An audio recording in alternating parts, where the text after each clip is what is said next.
Hello, and thank you everyone for watching the Up and to the Right podcast. If you don't know who my name is, if you don't know who I am Pastor Heady. I get the great opportunity to serve the Guthrie location, and the bishop, Pastor Rodney, gave me the opportunity to sit in his chair today to be the host. And I have a very special guest with me today that I'm excited about introducing to you all, and that is Wayland Cubit. And Wayland is well known in the Oklahoma City metro area. He just ran for office, and I'll let him kind of share what that has looked like for him. But I'm excited to have Wayland on today. How you doing, Wayland? Thanks, Heady. I love it. I'm also from Guthrie a little bit too. He is from Guthrie. We don't talk about that. Yeah. Whenever, so Wayland was on my podcast that I have, my personal podcast, and when he came, that was majority of the podcast, us talking about you being from Guthrie. Yeah, nobody knows. Yeah, nobody knows, but everybody knows now because I'm with Heady and I'm claiming Guthrie. Because you really had... I really am from... Yeah, my mother is from You knew Guthrie. The streets and everything. Yeah, my mother's born in Guthrie. I was super impressed because I did not know that about you. Yeah. And we had known each other for a number of years before I really knew that. So, Wayland, just tell us a little bit about yourself and maybe about the work you do.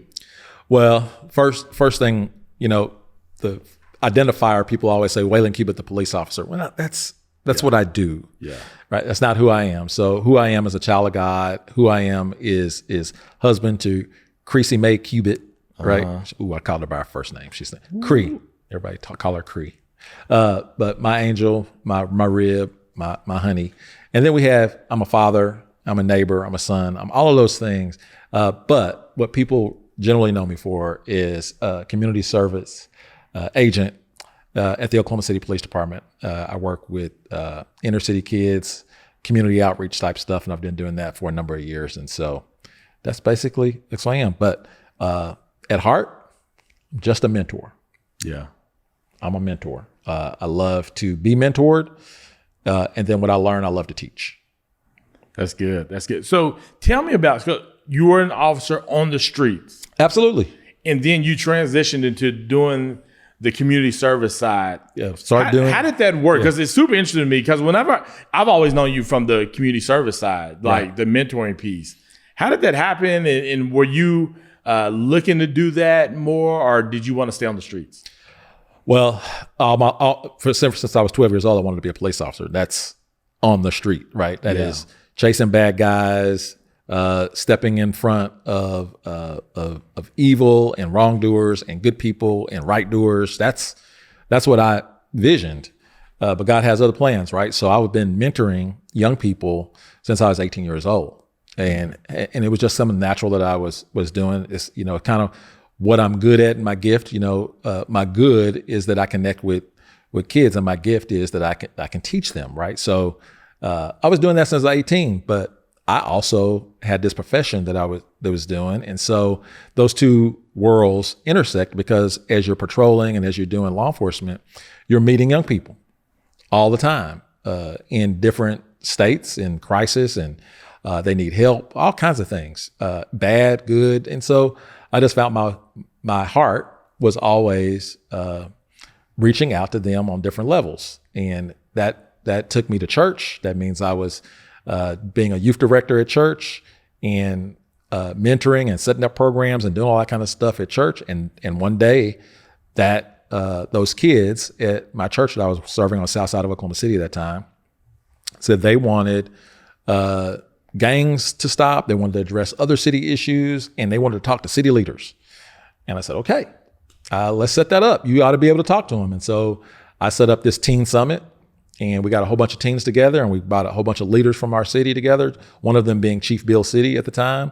At midnight, it's a overnight thing, and they came out, and he saw that I had a real passion for what I was doing, and he figured out a way to pull me. I was working undercover at the time, and he says, "How do I get you to do this for the department, and figure out how we can intercept and slow kids from joining gangs?" And so he called me in and said, "What's your vision for youth in Oklahoma City?" And I said, I have one, but I don't have a platform in which to do it other than through my church. And he said, you're reassigned. Go do it. And dream it up, figure it up, write it up. And I went to my prayer closet. Lord, what are we doing here? And out comes this program that's been going on since 2007. And I love it. And we're starting to see really the fruits of that investment every day by people that come back and their families and the adults. They're adults now. Yeah. Coming back and talking about what a difference it's made in their lives and in the community. A couple of things. So what is mentoring to you? Like for people who are out there and like, man, because there's some people who do not even know what mentoring is. They hear the word, they don't have it in their life. They may have it in their life, they not even know it. To you, what is mentoring? It is the transfer of wisdom and learning from a wiser, not necessarily older, but from a wiser person to a less wise person, right? It is literally relationship sharing wisdom with another. It's really that simple. Yeah. Now it's complicated doing it than it is explaining what it is. What does doing it look like? Give me a couple examples of maybe how you go about doing that. Right. Well, so one thing you see on my shirt that says hashtag front seat mentoring, and this is something that my team knows that I do. It's kind of a trick, if you will, and you know this, but riding in the front seat of a car is a magic place, especially with teenagers. It's with all of us really, but riding in a car, you can't escape, right? You can have conversation. And so to me, what it looks like is showing up for individuals and being authentic in stories and experiences that you share with one another. That's right. Mm-hmm. Here is my story, and this is what I learned from it. What's your story, and what did you learn from it? What should you have learned from it? What can you learn from it? And so a lot of that happens. The magic happens in the front seat if you can take the phone. Like there's no texting in my car. There's no cell phone in my car. While we go from point A to point B, I'm riding with somebody that I want to pour into.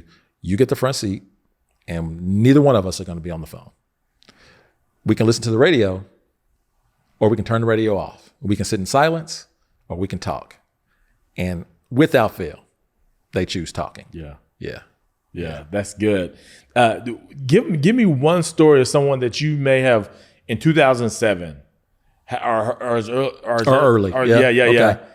To now, give me one story of one of the gentlemen or young ladies or whatever that looks like for you. Well, last week, a young man texted me. Now he came to the program he was 15. He was 15 years old, and he graduated in 2018. Okay, I guess you would say. Yeah, he graduated. No, he graduated in before then. He's 25. Let's put it like that. I'm messing all the math up. Yeah. 15, now he's 25. Yeah. Okay. Yeah. 15, 20, 10 years. Yeah. And so he texted and said, "Can I come talk to you?" Sure, always. He comes and talks to me, and he blessed my life, not with his problem, but with his trust to give me his problem. And what he said was, I have a daughter that I've seen him with, that he's a great dad, and his girlfriend.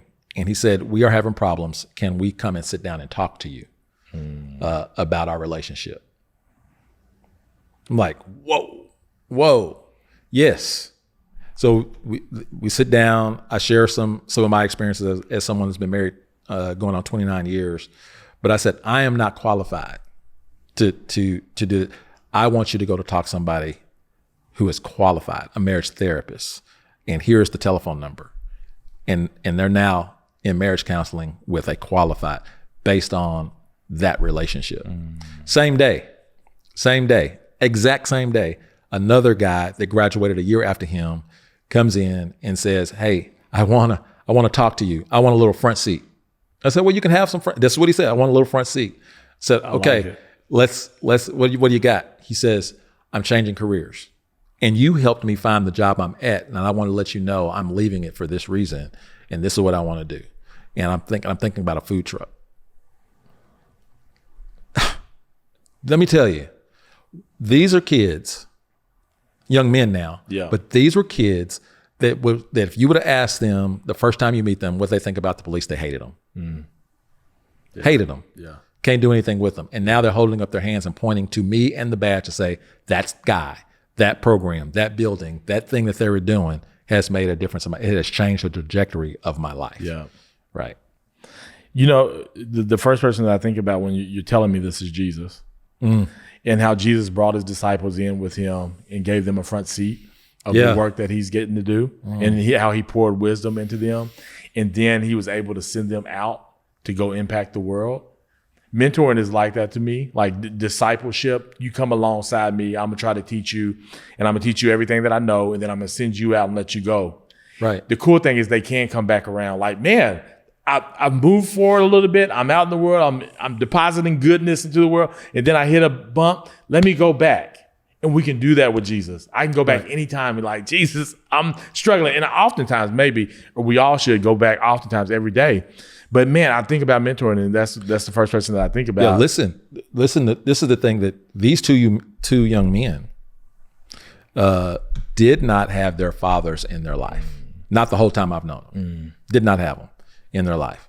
But both of them led their stories when they came back from more front seat. When they led with, I'm a dad, and my kid is in my life.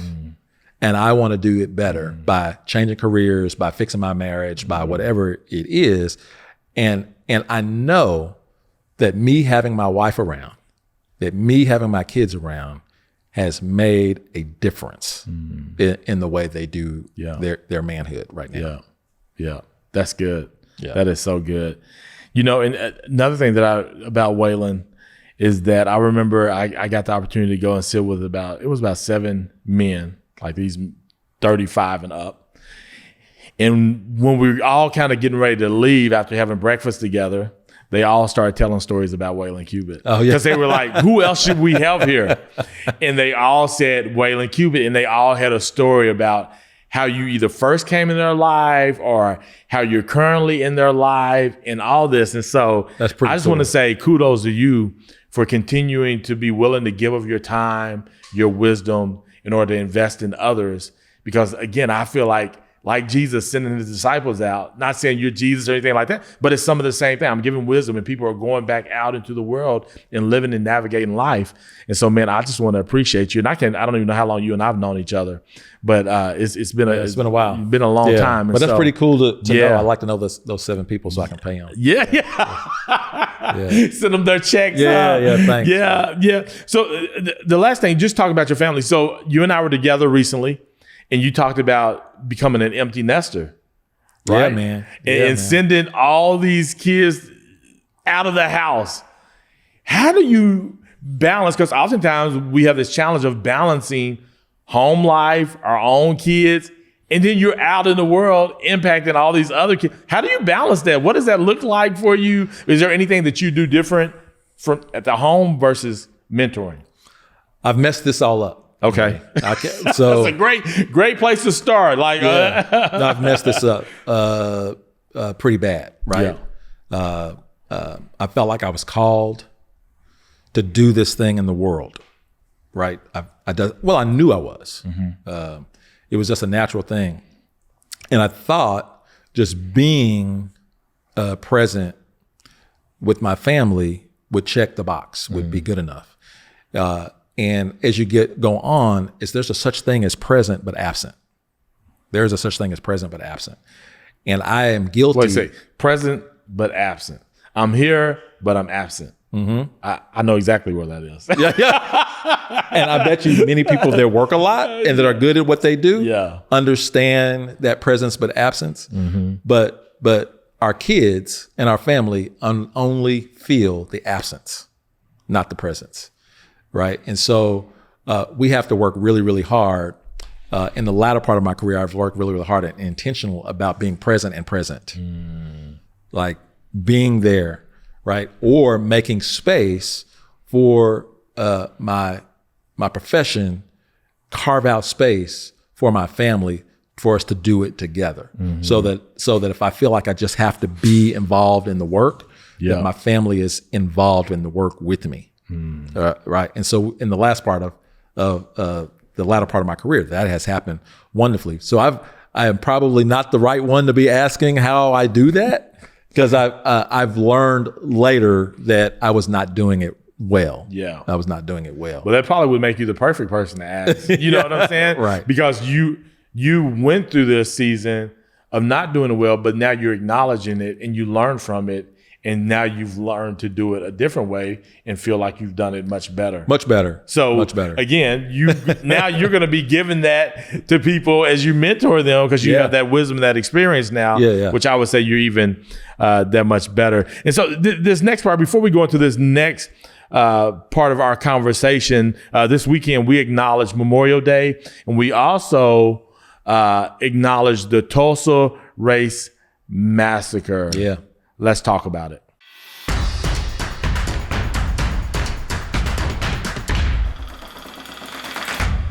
So you recently invited me to greet at an event. I did. Breaking bread. You killed it. You killed it, by the way. Breaking bread. You killed it, by the way. The whole nother level to any event. I love the opportunity to do what I do, but that event was a big deal in the sense of you're bringing people together who don't all look like each other, from different cultures, to eat together, to sit around a table and respond to questions that really can tug at your heart, that can be hard to have. Mm-hmm.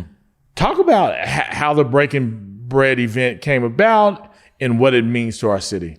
Right. So I can only take a little credit for Breaking Bread. It is really the work of a group of people that's called the Oklahoma Justice Circle. And the Justice Circle was just tackling events about justice. They just wanted to tackle justice issues. And as they were tackling justice issues, they started with the jail and incarceration and criminal justice reform. And as they tackle those issues, race is always a through line through all of those things. It comes blaring out into the statistics and the data and the relationships. And so I got pulled into that to just kind of talk about how to unpack the race relations issues as it relates to justice. Being a police officer, being African American, I seem to be the low hanging fruit to ask some of the questions they were coming up in their meetings. And so I firmly believe that we tackle this issue, as complex as it is, with relationships. Authentic relationships. Of course you do. Yeah. and so we thought, well, everybody loves food. Everybody loves to eat. And sitting around the tables is where great conversation is happening. So let's be intentional about creating, break bread together and creating space, but dropping in these very hard and difficult questions and encouraging people to just deal with it. Get comfortable being uncomfortable, and then say, this is where authentic relationship can be formed when you do hard stuff together and succeed, right? Yeah. And that football player, they do hard stuff together. Yeah. Everything, projects, hard stuff together creates relationships and a bond. And so let's just have a meal and do hard stuff together. And so that's kind of in a nutshell where it happened. And this is our second one. This was our second one. And you said it's the second one and was better. I think it was better. I think it was better. Good response. People responded well. I was there, and I was there greeting, and then also sitting at the table. Yeah, it was really good. Well, the first one happened the day after the NBA shut down, and so that's the whole world shut down because of COVID. Yeah, and so we thought we had some good momentum. There was a lot of relationship building, a lot of exchange of information. We thought there were going to be some small groups getting together after that. A lot of, but we weren't able to do it because of COVID. So I'm only going to say this is better because we kind of had a little preview of what it looked like last time. Gotcha. And we also brought in a phenomenal guest speaker to usher in the hard questions we were going to toss out there. Chris Singleton, who lost his mom in 2015 in the Mother Emanuel AME Church in Charleston, South Carolina. Yeah. Now, at that event, you showed a video around the Tulsa Race Massacre. And so I want to dig into a little bit of that, but I want to ask you, when did you first learn about the Tulsa Race Massacre, and what was your response? Yeah, the first time I heard it, I think the first time it was not an in-depth conversation, right? The first time I heard it was kind of inkling, like a kind of a mention, and I was an adult. I was an adult out of college when I heard about it, and I thought, well, let me ask my grandma about it, because my grandma is 96 now. So when I asked her about it, She didn't know much about it. She said, I heard a little bit about it, because she would have been born 10 years after this. Got you. She would have been born 10 years after. Is your grandma from Oklahoma? Guthrie. And you're from Oklahoma? Guthrie. Wow. Yes. Okay. Yeah, and I'm from Oklahoma. So I thought it was odd and strange. And so every time I got to dig a little deeper about it, I did. And so I am just in the last 5 to 8 years become really knowledgeable on the events and the things that happen and how it impacts us today. Why was it important for you to add that video to the Breaking Bread event?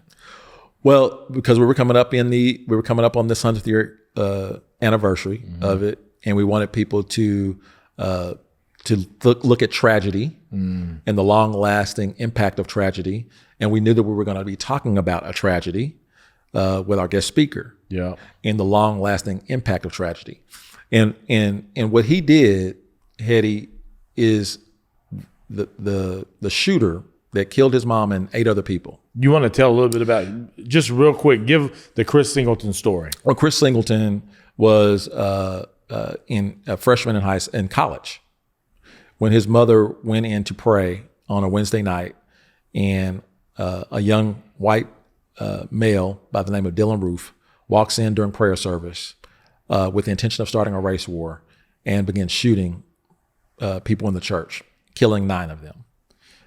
And when Chris found out about it, of course, he was devastated.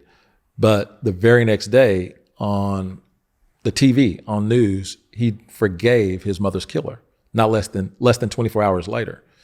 And he called for unity and asked the city to love one another. So as everything was set up for rioting and protest and all this kind of stuff, one of the people most impacted by what happened stood up and said, "No, my mother wouldn't want this. I forgive him." And it's just shocking. Not shocking because I told him this, and I'll tell everyone that is, I don't think I could have responded the way he did, but I would have wanted to. Right? I know that's what God requires of me to forgive. Forgiveness is an element to my faith, right? And so we brought him in to do that. But when I talked to him on the phone, I said, Chris, what's very interesting is that you used the tragedy, and yet you used it as an opportunity to prevent or to bring about unity, is what he did. Like he said, we got to love one another. The very next day he said, we use this tragedy, but we're going to use it to unify. Yeah. And what we thought by bringing up these tragedies in our Breaking Bread event is that we're going to be talking about hard stuff, creating relationship. And so what we're going to do is create unity now to prevent tragedy later, right? Instead of waiting on a tragedy to usher in unity, let's show some unity now and prevent the next tragedy like this one or that one. Yeah. And the reason it's important to understand that these tragedies happen is because you can have a sense of like this could never happen, right? And so when you start having this attitude of it could never happen, that's probably when it most likely will happen. Right. But when you become aware of it, you're a little bit more intentional about making sure those kind of things don't happen, once you know the history and things of that nature. I think it's real important, right? It's real important. And this is hard. I think it's really important to recognize that the people, the criminals that pulled that off 100 years ago were, I'm pretty sure, in church Sunday before that. I know they were good people by all definitions. And we have good people today that's in church who do not seem capable of pulling off something like that. I think we need to examine the tragedies to make sure we don't have any similarities to the people that pulled that off. Yeah. Right.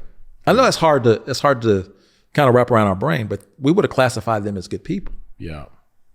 That did those bad things. Yeah. That we don't agree with. For sure. Yeah. Yeah, that's wild. Because of the Breaking Bread, because of the Tulsa just happened, it's fresh, it's the 100 year. What have the conversations been like for you around these things? Like, is it an everyday thing once a week? And what are those conversations like for you? It's been a lot lately, centered around the massacre, and one of those reoccurring. I mean, you can't have one of those questions at all, one of those conversations at all, without the questions going, "What do you think about reparations?" They want to lock me in on what I think about restoration and reparations to that, and I shudder because I don't know. You want to be in agreement with who you're talking to. With. Like I don't know where where they're coming from on it, and I don't know. But as I wrestle with it because I don't know how you do it. I don't know how you do reparations. It's a complicated thing, but I do remember playing in the street in front of my house, and my dad said, "Don't play with that big old softball. Play with these little light balls." But we had to play with this big softball, and I hit the ball, and it went over to Miss Miles' garage door and broke her window. Right, and I couldn't run. She crossed the street. She came outside. She heard the glass break, and she came out. She pointed to me, and everybody else ran, and I'm standing there with the bat and all that stuff. And I go to tell my mom and dad, "Hey, I broke it." They made me go over there and apologize. And when I apologized, I went, "What else?" And they just stood there. "What else? What else?" And until I said, "I'll pay for it to get fixed," we weren't done. Right? I caused damage to someone else's property, intentional or unintentional, whatever case be. I should have known better because they told me don't do that. But so ever since then, when I say I'm sorry is never enough for me. It's how do I restore the damage I caused? That's easy one-on-one. Yeah. Right. And I know that there's no 100-year-old people that are here that did that. I mean, I get that. Yeah. But I think about who is still here and what is still here that's still thriving in the face of that tragedy that had some accountability and culpability to what happened. Yeah. That's the city. It's the fire department. It's the police department. It's businesses. All they're still there. Yeah. They're still there. And the window was broken on their watch. As an organization. Yeah. Right? And I know when we go Greenwood Rising, I know we gave gold coins to survivors. We did that. But that's literally, to me, the little boy standing in the living room saying, "I'm sorry." But the community is saying, the window is broke. What else? What else is going with your "I'm sorry"? Yeah. Does that make sense? Yeah. No, that makes sense. So I don't know how you do it, but and those are the kind of conversations that you feel like have been coming more your way, especially with the recent not celebration, but the recent acknowledgement of the 100-year Tulsa Race Massacre. That has been, and so I'm just struggling. With like how do you say, how do you tax or make people that was never there or would never agree or didn't do anything? How do they pay for the sins of the grandfather? Yeah, and that's really hard. It's really hard. Yeah. It's really hard. Yeah, it's really hard. And again, kind of going back, this is a church podcast per se, but I mean, you think about Jesus had to come and die for us for our past sins. But there was nobody else that could do that. Nobody else could do it. Nobody else could do it. It's not apples to apples. It's not apples to apples, right? Yeah. And so it's really hard to be able to have those conversations, because I'm thinking about what if God didn't send his son to die for, who's going to pay for all this? Who's going to pay for the mess? Right. It's complicated. It's complicated. But I think it's worth discussing. I think it's worth the question. But here's the thing: it's a hard conversation. It is a hard conversation, and hard conversations are best had with people you're in an authentic relationship with. It is a hard conversation because I'm going to say some things that I just feel, and the things that I feel are not necessarily based on fact. You got you. Right? Yeah. And so this is how I feel about that right now. Yeah. But let's get through the feelings because we have a relationship, and let's get to the facts And let's find out, okay, that Stafford Hotel, Mr. Stafford, who started that great hotel, I feel like he was on his way to being our Hilton or our Marriott.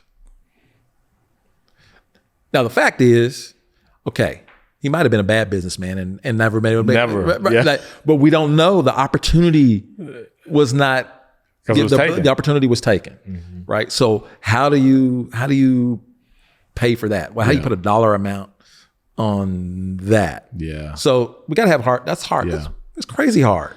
So let's keep having the conversations. But while we're doing that, we need to make sure we're building authentic relationships with one another. Amen. Yeah. Because empathy is going to be a key piece to all of this. Right.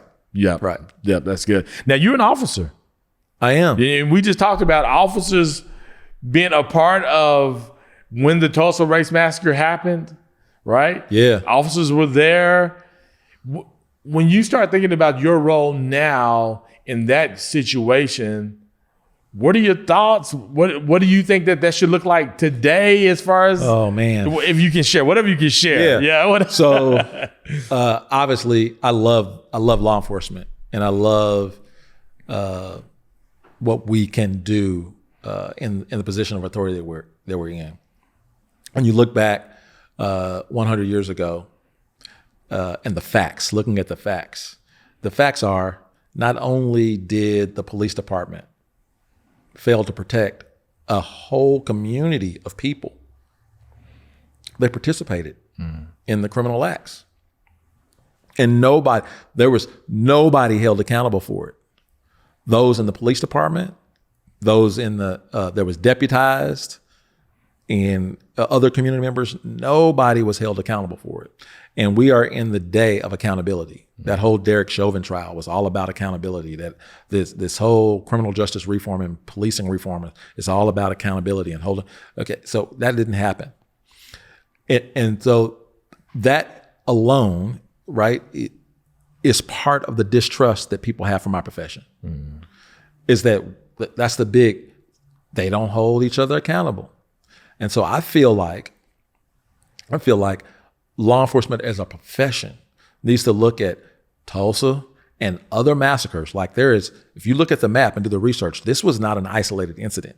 This happened all over the country. So the profession of law enforcement is to say, we are aware that we failed a community. And not only did we fail it, we participated in harming. And therefore we want to acknowledge what we did to create this distrust in our profession. And because we know it happened, we can recognize that we don't want it to happen again. So they should be first in line at this event. They should be on stage at this event. They should be leading the parades or whatever events. They should be completely involved in planning and being a part of in a position of, I'm sorry, and I don't know how to repay, but I'm here listening. Yeah. I'm showing up. Yeah. And that's where you start building that authentic relationship too. Just by showing up and saying, let me serve you, or let me be a part of this. Yep. And then from that, there can be this trust that begins to build up with officers and whoever else that may find distrust with police officers. Man, many times I show up on a call and people are just mad at the uniform. And they don't even know you. It's hard not to take that personal, right? Because I'm wearing a uniform. But I want to be able to say, look, I don't know exactly what's got you upset, but I don't know what your experience has been or what you've been told about me and this profession. But I understand. I know about 100 years ago and 50 years ago and 20 years ago and whatever. I'm up on that game. And if you give me an opportunity, this experience will not be anything like that. But I have to acknowledge the fact that happened. Yeah. And that justice or injustice rode in on somebody that wore a badge that looked like mine. I know it. Yeah. I know it. And you may not even understand that that's why you're angry. But I'm with it. I'm with it. And I'm going to show you your experience is going to be different than that. Yeah. Yeah, that's good. That's good. Man, let's end just talking about maybe some tips or how-tos. I know we talked about the importance of sitting down around food and having conversations. Is there any other thing that you would just kind of speak to us about concerning how to unify, how to continue to move forward and working in a place of building these authentic relationships? You know, That's a good question. There's a lot of things, and we could talk a whole nother hour because I know you have ideas too, and I would just kind of piggyback off of some of the things, your ideas. But I know that the decisions that we make today really shape what life is going to be like in the future for us all. And so I'm really reflecting this whole weekend and watching all the stuff about Tulsa and all of the different stories is the resilience of a community. Celebrating the resilience of a community is one thing that I want to make sure. I don't want to always just focus on the bad, but I also want to find myself in those stories. Like I want my grandkids to be able to look back at whatever social justice movement we're in right now and be able to define where their grandpa was at on that side of history. Like, was he the guy that was spraying the water hose and sicking the dog? Was he the person flying the plane and dropping the bombs? Was my grandpa someone trying to stop injustice? What did he say about it? Was he lukewarm about the issues at all? I don't know where my granddad stood on this issue. We're not in that moment, right? 100 years ago moment, but we have our own moment in which to stake our claim and decide which side of justice we're going to be on. And so right now, I think there's a lot of people quiet. Like, I just don't. And I think the tip that I want to do is don't be quiet. Find a place, find your lane, and help. Help be the hands and feet of our Savior. When I ran my campaign, there was a couple of three things that I just had to do or not do and not do. One was, man, I'm gonna have a microphone in my mouth, in my face. I'm gonna be on TV. Lord, I do not want to shame the gospel in anything in my behavior and in my voice, in the words that I say. I don't want to shame the gospel, and I want my family to be proud of me. No matter what happens, I want my family to be proud of me. So don't do anything that will bring shame on the family. Do the name proud. And 3 was, God dog it, win. It was win.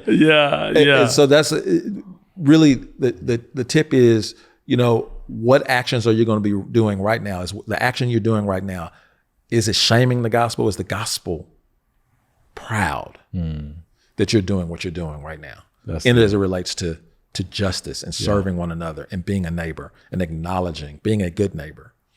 And when your kids look back and find out where you were in history right now, would they be proud of what you're doing or not doing? And then, of course, go win. For sure. Yeah. You know what? So we do a Bible reading plan as a church. And the verse yesterday was Ephesians 3:7. And it says, by God's grace and mighty power, I have been given the privilege of serving him by spreading the good news. And I think the more of that, the better. Getting out there and serving him in a way that we're giving the good news to people. And then not only just giving it, but living it out.